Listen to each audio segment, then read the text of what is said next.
Good morning from South Somerset. William here again. This week's project is as much about the reuse of wood and some history as it is about wood turning. I'm very fortunate enough to live in a quiet corner of rural England that has an abundance of native woods that I can access with relative ease to support my wood turning projects. Most of this wood comes from friendly tree surgeons and good neighbours. And most of the wood is indeed storm or age casualties, some trimmings and even some people's firewood. But it's not just felled trees that can provide feedstock for wood turning. There are many other sources, and one of my favourites is timber recovered from old buildings. This wonderful village of Hazelbury Plucknet was largely constructed, at least in its current format, between the 14th and the 17th centuries, and much of it is still intact. However, the village has existed for much longer than that, in fact for well over 1,000 years. There are very many grade 1 and grade 2 listed buildings in the village that sometimes give up some pieces of timbers, but these are often damaged or affected by worm or beetle, otherwise they wouldn't be taken from the house. But sometimes I'm lucky and I get a solid piece of wood.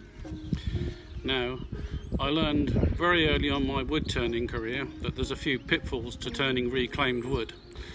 The pitfall I'll particularly mention today concerns the presence of metal artifacts in the wood in the form of nails, screws, bolts, etc.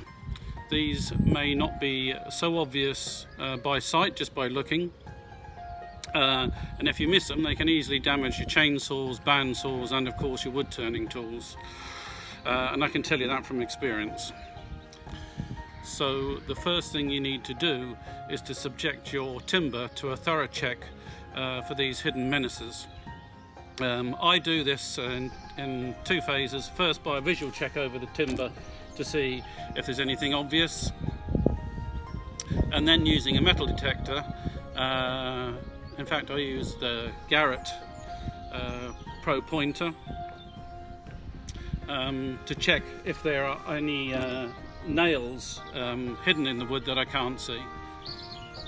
So once you've got all the potential issues marked up, you can then begin to decide what shapes you want to cut from the wood. You do of course need to repeat the process of checking for nails and other problems on the other side, just to be sure.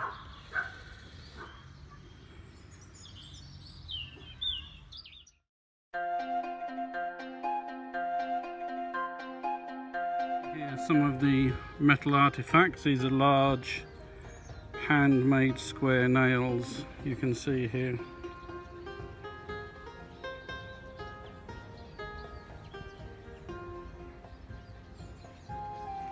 And then some metal I found during my investigation which can't actually be seen easily with the eye at all. So, okay, my final decision then is to cut 3 circular blanks from this. 2 would appear to be completely clear of any metal, but the one here on the left has some hidden metal inside it which may need to be investigated and dealt with before I put it on the lathe. If I'm successful in doing that, I can salvage it somehow. Firstly, a kind of apology for the quality of some of the previous video clips. I made some errors with the editing and deleted some of the good material and had to use some of the outtakes. You live and learn. So now we have the piece of timber marked up with the 3 blanks, 1, 2, 3, and I'll put some lines on there where I intend to go through with the bandsaw to get it ready to go on the lathe. I hadn't noticed before on the side here there's a lot of worm, but I think that's long dead and not going to be a problem. And it's also a possibility that we can get 1 or 2 smaller pieces from the offcuts here.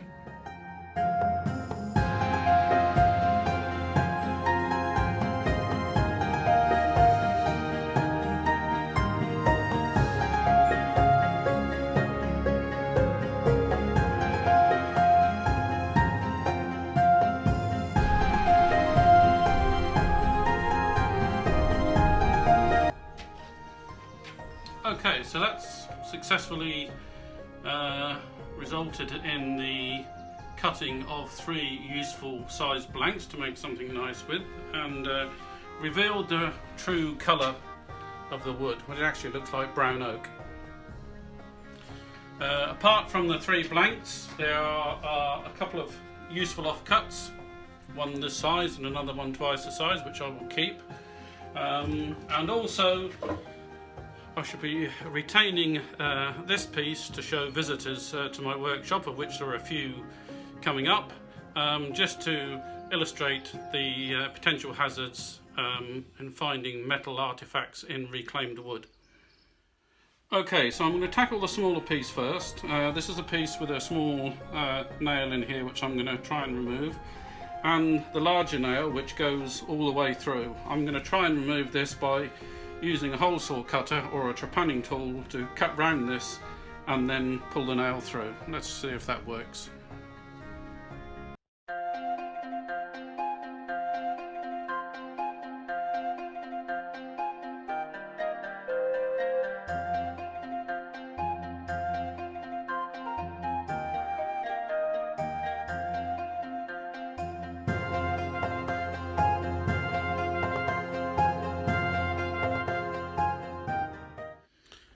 Okay, I've managed to dig around that large nail that's in there, and enough to loosen it off and push it out through the back a bit. So I did that off camera since there was way too much swearing to include it in my video.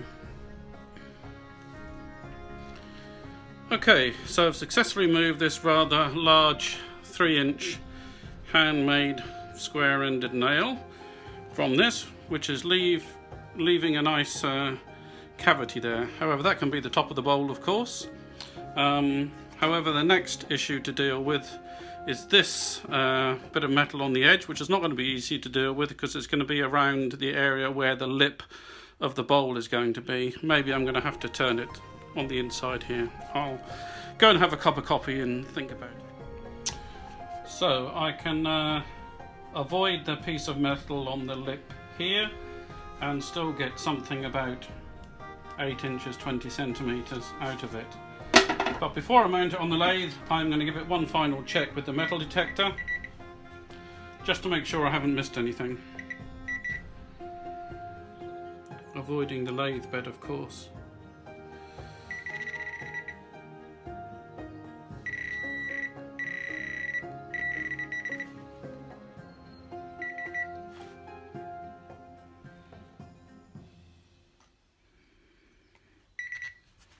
My ring,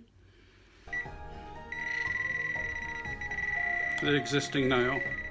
I decided to dig around a bit further in this particular piece of timber and have managed to extract this second nail, and you can quite clearly see there where it came out. Fortunately, it curves in the right direction to the base of the bowl, so it's not going to cause me any problems any further.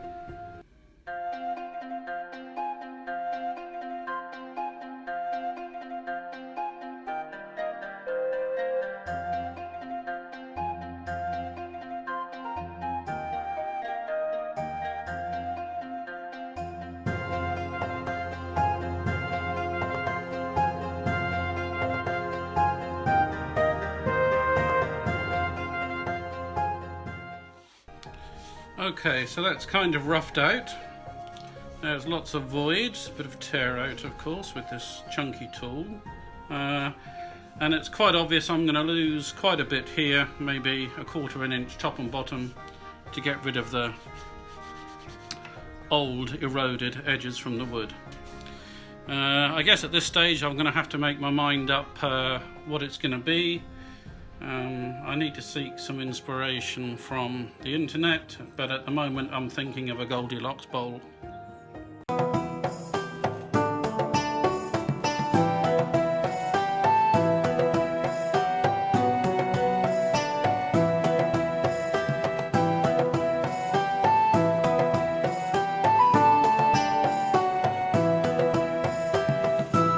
Okay, so simple Goldilocks bowl it's going to be.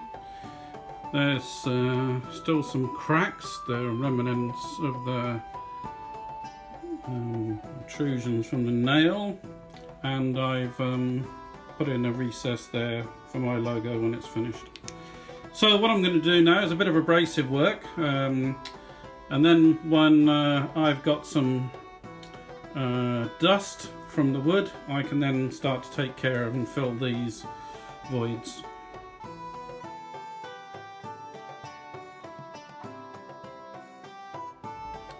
Okay, I've abraded this down to 240, which is going to be ready then for some Yorkshire grit. But before then, I've got there's some cracks, some voids and some holes got to be dealt with. I intend to fill them with some coffee grindings in the bottom, and then top it off with some dust I've retained from the abrasive to finish it off on the top. But before I start to apply the filling in the CA, I'm going to use some mineral oil around the cracks to stop the CA glue staining the wood.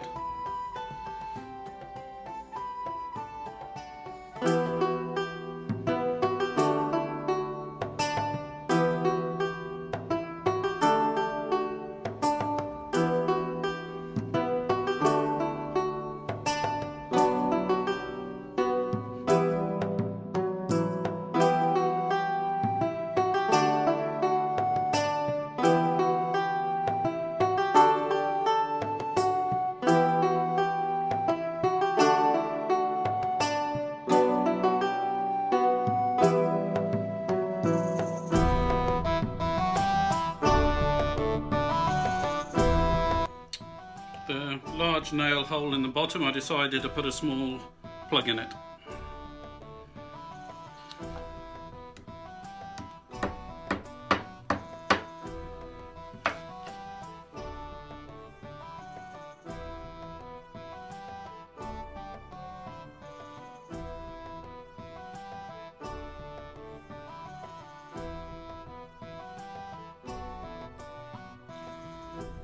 So, I allowed the filling and the CA glue to set overnight. I've sanded it back again to 240, but there are still plenty of marks on it. I'm not too fussed about them because it's going to be a rustic 400-year-old piece, so a few blemishes are in order, I believe.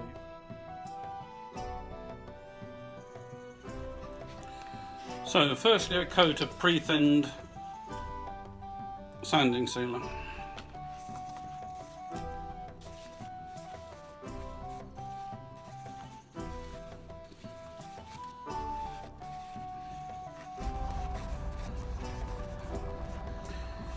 Okay, the first coat of sanding sealer is dry, and I'm now going to denib it.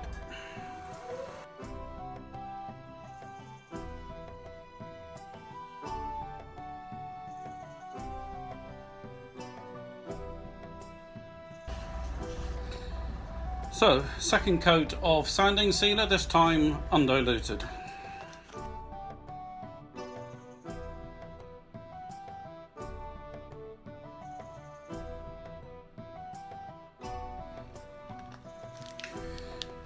Right, I'll give that 10-15 minutes to dry, go and have a cup of coffee. Okay, that's dried off nicely now. Next stage, some Yorkshire grit.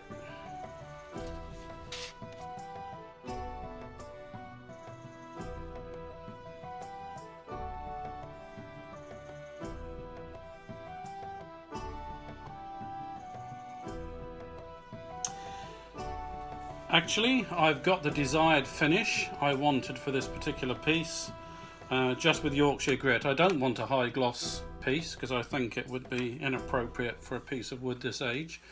But I do want a durable finish, so I am going to put a little bit of shine over the top of it. Okay, as I mentioned, I want to put a durable finish on this, but I don't want it to be too shiny, so I'm going to use Martin Saban Smith's Hampshire Sheen Original, which should give it the desired level of protection.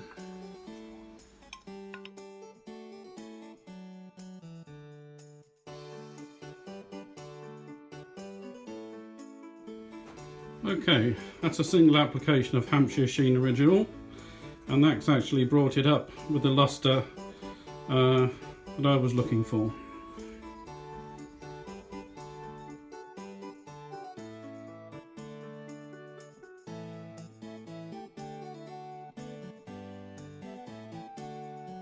Okay, so now I've got to think about hollowing this out, but while I'm doing that I've got to be mindful of this large hole in here where the nail was, and not to catch the chisel on this, causing it to part company from the lathe. So for safety I'm going to bring up the tailstock for at least a little while until that hole has disappeared.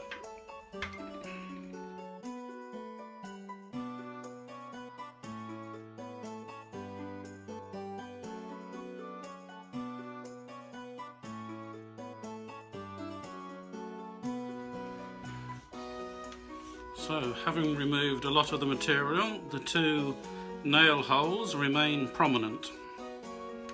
I'll keep going and see if we can get rid of them completely.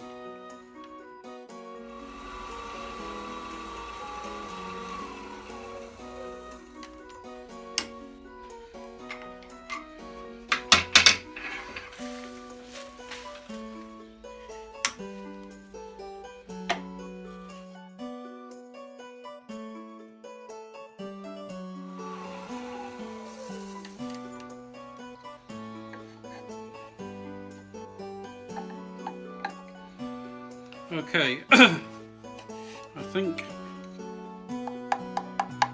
I've gone as deep as I can with this, or as deep as I dare, but we've still got a crack and the two holes to deal with, so I think once I've finished off the rim I need to dismount it off the lathe and deal with these cracks and these two holes.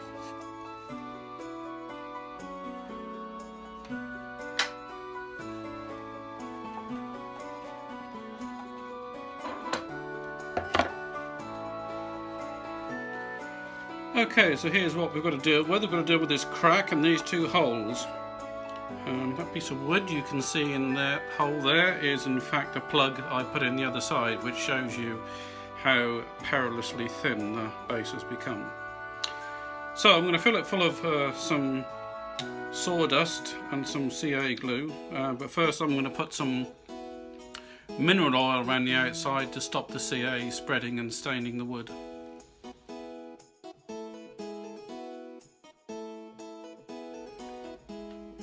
Okay, the CA appears to have set and the gaps are filled quite nicely. I don't feel the need to do any more tool work on this. I'm going to now attack it with some abrasive from 120 to 180 to 240.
So, there we have it. A bowl turned from a piece of timber which was at least 400 years old, probably much more.